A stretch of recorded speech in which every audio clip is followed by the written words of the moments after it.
Brookes and I, we did a research study in one of the London boroughs in the UK. So we looked at a multi-method study. We examined how services were meeting the mental health needs of rough sleepers in London. So I'm just gonna, right. So one of the main aims and objectives for this project, or at least what we carried out, was that we wanted to identify some of the critical success factors and the implications for best practice amongst some of the stakeholders that were around facilitating mental health services for rough sleepers. So we found we wanted to understand one of these, all of these four objectives. So the first was to elicit staff views on meeting rough sleeping service users' mental health needs. We wanted to understand how these multi-agency working, including adult social care, supported the mental health needs of rough sleepers. And we also wanted to understand and explore the interventions that were used and provided by stakeholders. We then explored areas of good practice for rough sleepers and the access to mental health treatment that rough sleepers got.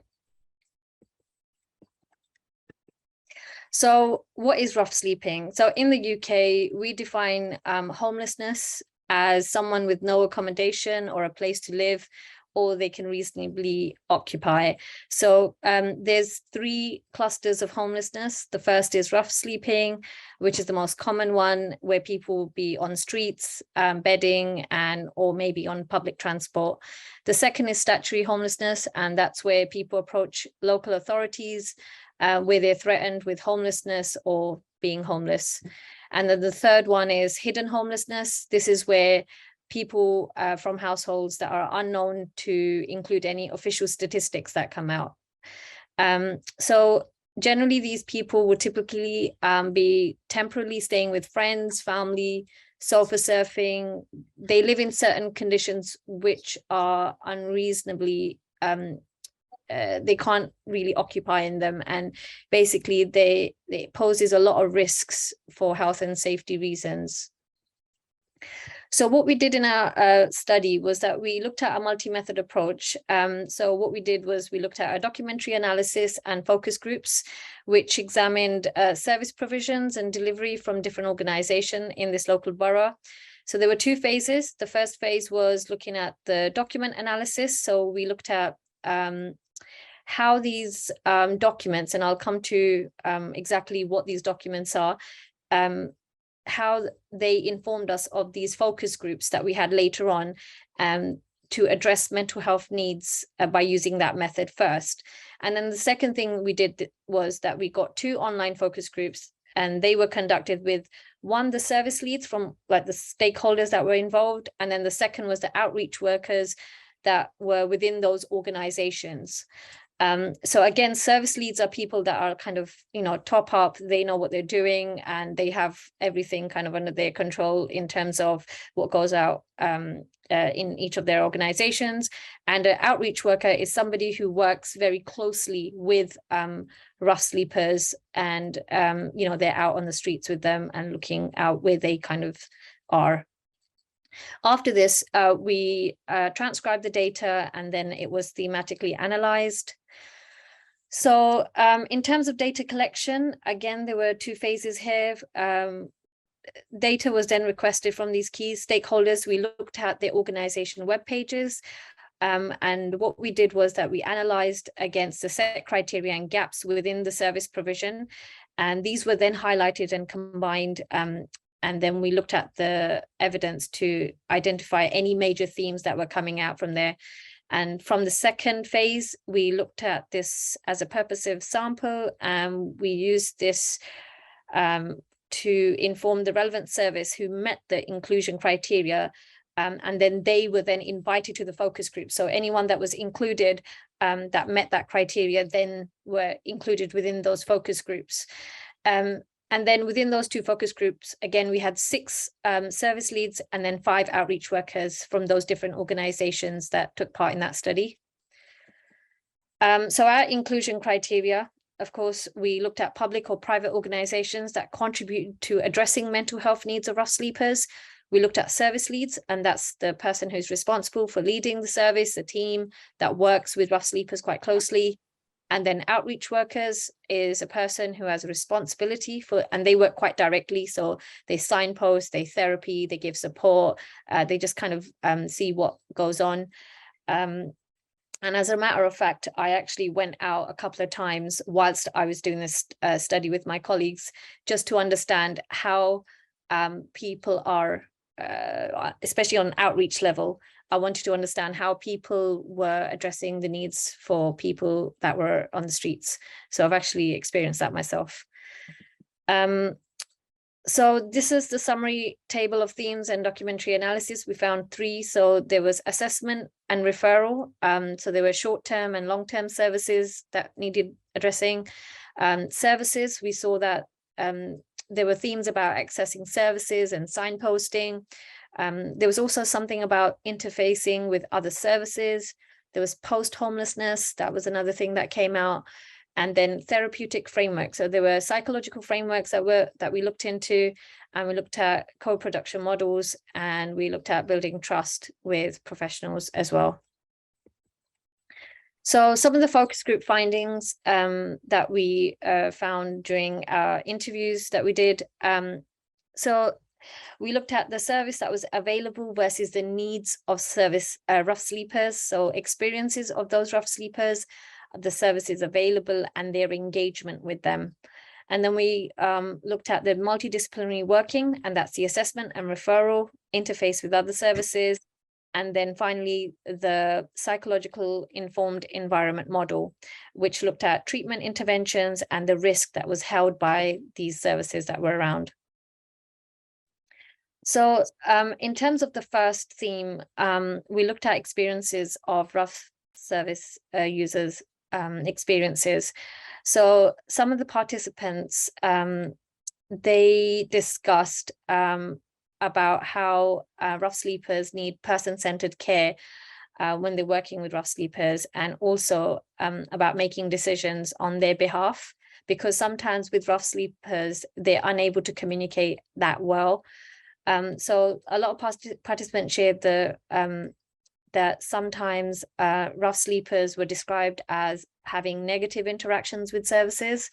They didn't really have any positive ones. And because of the fact that they've experienced trauma, abuse, and domestic violence, there was a high consensus that rough sleeping experience was being repeatedly exposed to the same questions with every new assessment. And because of that, they were tired of answering the same sort of questions.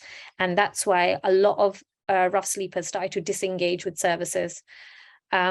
So these are some of the kind of quotes that I'll just kind of read out, so people know what people have kind of said during the focus group. So somebody said from focus group 1 that it was very complex needs that the service users are presenting us with, but understanding that fundamentally people have had relational trauma. And another one from another focus group said, I think often people don't want to talk about their problems. They're exhausted of talking about problems.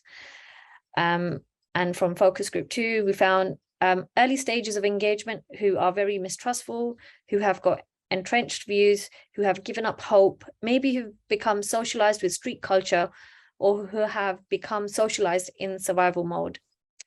And somebody else said, we'll find people in a terrible state, sleeping rough, clearly unwell, horrendous self-care, eating out of bins, and causing a complete scene. So the second sort of main theme we found was multidisciplinary working, so assessment and referral. So here in the focus groups, people work together either formally or informally. They referred clients to the service, and there were a lot of a range of services that were available to them. But each professional within the services referred clients to each other based on the needs of the client. So if a rough sleeper came to one service, they would then be moved on to another service depending on what their needs required were. So it was just something that they were just pointed or signposted to another service. So some of these referrals were often received by key people. So that's the service leads or main people that are in contact with rough sleepers. And usually they were discussed in team meetings before there was contact made with the client, so with the rough sleeper basically. And then there were discussions at the team meeting that were often to assess the referral criteria against admission criteria. And that then helped to identify the partnership with other professionals and what treatment options they were available for those rough sleepers. And then after that team meeting, the client would then be allocated to a named key worker who then contacts the client and starts the assessment. So the assessment kind of starts just so before they'd have this meeting, and then after that it would be based on what they feel might be necessary for that rough sleeper. So again, here's more focus group quotations. So somebody from focus group 1 said, receive a referral on a form that we can then discuss in our clinical meetings that take place every week. So it's a weekly thing. Focus group 1 again said, like knowing there's something really seriously wrong there, but maybe trying to connect first with strengths and resources to think in quite a solution-focused way about what the person wants out of the contact with me. So here, what they're trying to say is, what does that person want? So what does the rough sleeper want with the service? So this is what the person in focus group 1 mentioned. And a couple of more. So she's a psychologist and she comes in once a week into our project. So she helps us with referrals from the beginning, baby steps of trying to input in for mental health for our clients. And that's somebody saying something about how a psychologist comes in to support rough sleepers. And then finally, we've always got some sort of background, and we always have some idea and even risk assessment, depending on the risk that might be present. So again, people looking for kind of risks and sort of support that's available for rough sleepers. So psychologically informed environments is a model. It's a framework that's been used throughout trauma-informed care, and it helped the participants, especially in the focus groups that we conducted, to discuss how the services used it and how they adapted it to their services. So when we were listening to the participants, it was quite evident that the principles of the PI had been adopted in form of psychological frameworks. So they used training for staff, they had reflective sessions for staff. So again, a few more quotations of what people kind of said while we were discussing this. Somebody said, I can help create a sense of safety within a meeting with a client by ensuring that they feel understood. They understand what's happening and they're able to express their needs. And from another focus group, somebody said, people come if you adopt the models to work with people where they're at. So we start by working with the team and developing that safety and containment. And again, finally, creating environments that set up the best opportunities to have really meaningful, impactful relationships that work on multiple, very complex needs. So here's the psychologically informed environment framework. So it has 5 components. You've got evaluation of outcomes, developing the psychological framework, the physical environment and social spaces that people have around them, and of course the staff training and support, and then managing those relationships. And whilst we did this project, we then went on to, so my colleague and I, we wrote a paper on the relevance of trauma-informed care in rough sleeping, which was published in Mental Health Practice Care. And that was basically understanding kind of the values of trauma-informed care and the PI, which I'm discussing now.